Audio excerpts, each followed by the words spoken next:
They mounted an unprecedented recall against every member of their school board, only to have the county registrar's office pull some curious shenanigans in which they refused thousands upon thousands of their petitions.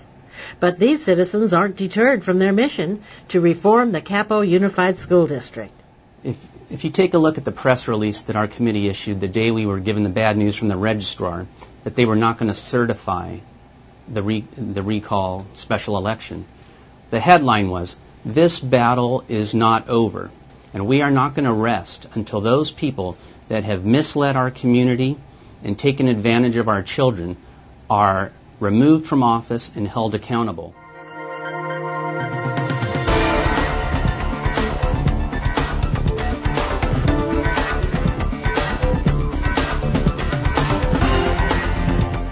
The biggest issue that drove people to support the recall, I believe, really can be boiled down to or condensed to the pictures. The pictures on one end, the $52 million administration building, juxtaposed to these terrible portable classrooms. Everyone looks at the pictures and the parents say, well, that looks like my kid's classroom. It doesn't matter whether they live in Aliso Viejo or Laguna Niguel, San Clemente, Mission Viejo, Rancho Santa Margarita. Everybody says, that's my kid's classroom. And it doesn't look at all like the marble-lined floors of that administration building. Why am I being asked to fundraise for a public school funded with tax monies if our tax monies are clearly there but going somewhere else? That's what brought people together. We have gone back and researched their voting record for 4 years. They have taken more than 10,000 total votes. That's taking each individual trustee's vote and adding them up over 4 years. 10,000 votes. Do you know how many times any one of those 7 trustees ever voted no on anything? You could count them on one hand. They have completely delegated their responsibility to make decisions to the superintendent who was setting the agenda. They were rubber stamping everything put before them. Minutes were released from secret, closed-door school board meetings that were held like all day on a Saturday, during which the trustees, with Superintendent Fleming and other senior school district officials in attendance, conducting the people's business behind closed doors in clear violation of the law. The worst example of a Brown Act violation ever, as reported by legal experts. The reason why Newhart was in such disrepair is that monies that should have gone to the schools in Mission Viejo didn't. They went elsewhere, including into the $52 million new administration building. Of the $65 million, Newhart Middle School received $720. Not $720,000, $720. After becoming frustrated with the school district that they wouldn't take their concerns seriously, these residents, dozens of them, went to their city leaders and said, help. How much money has been raised by Mission Viejo residents paying Mello-Roos taxes and Measure A taxes? What is the total dollar amount that's come from our Mission Viejo taxpayers? How has this money been spent? And how much of this money has been spent in Mission Viejo? A few years back, we had the school district employees show up at a city council meeting and provide, false information about an issue in the city. And then more recently, we've seen the same type of thing where they don't always give false information, but they'll make a true statement about a circumstance that doesn't apply on the issue that they're speaking about. They were willing to bend numbers to get the students into the school that they wanted to get into the school. They really didn't seem to have much regard for the impact in the neighborhood or the community. But it's the mindset of that district. It's the mindset of the trustees. Marlene Draper is probably the most vicious, obstinate person I've ever met in my life. I have absolutely no respect for her whatsoever. And, people like that really shouldn't be serving in the capacities they serve, especially when they're talking about children. If you count what the basic money that should have come into the city on a per pupil basis, and then you add the $900,000 to it, there's a lot of facility improvements and just general upkeep. We should have the most marvelous, spanking clean facilities in the entire district. Instead, we have a district that isn't even up to speed with the rest of the schools. You know, right there is a clear case of the antagonistic attitude of the district, and it starts at the top with the superintendent. First fix for that school district, he's got to go. Those trustees, if they ever want to gain credibility with the public and with, I would say, a very large number of elected officials in South Orange County, they have got to get rid of Fleming. How they do it is up to them, but he's got to go. These are leaders, and they're not going to be bullied, and they're going to demand accountability. And we actually told the district, we need to take this out to the public and ask the public what they think about this, and the district just flat didn't want to do that. I mean, the trustees wanted to do all this behind closed doors. They said, you know, that's how we work. This was Marlene Draper, said, this is how we work.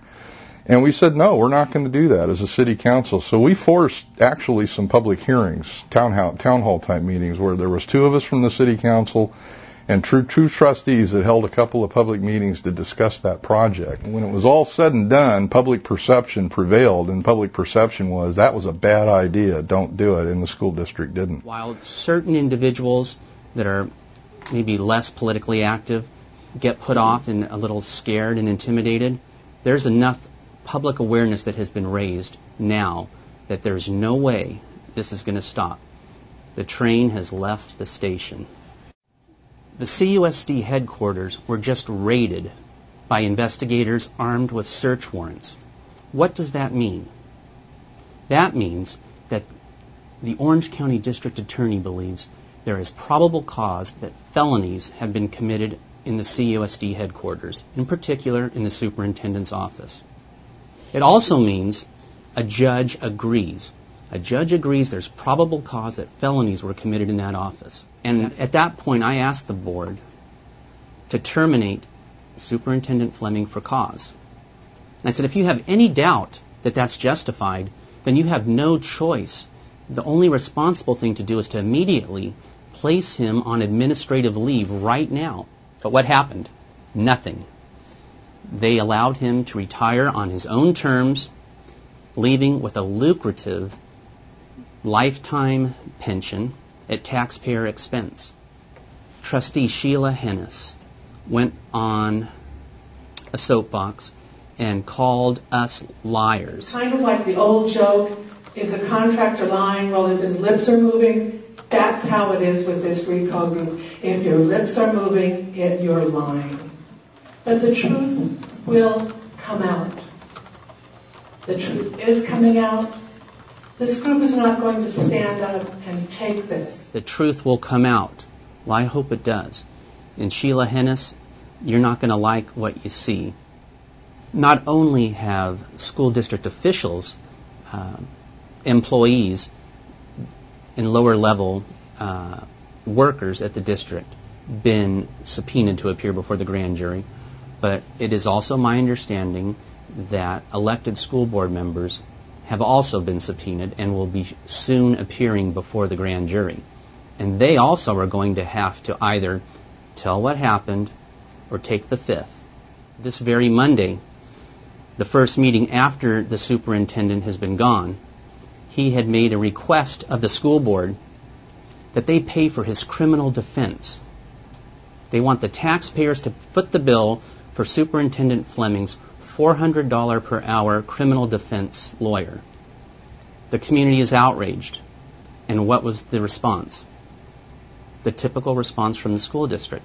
A 7-0 vote in favor of themselves and James Fleming at the expense of the children and the taxpayers. They're going to pay for his criminal defense.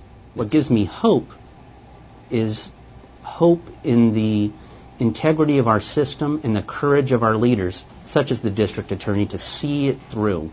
Even if it's politically difficult, you've got to uphold the rule of law and return accountability.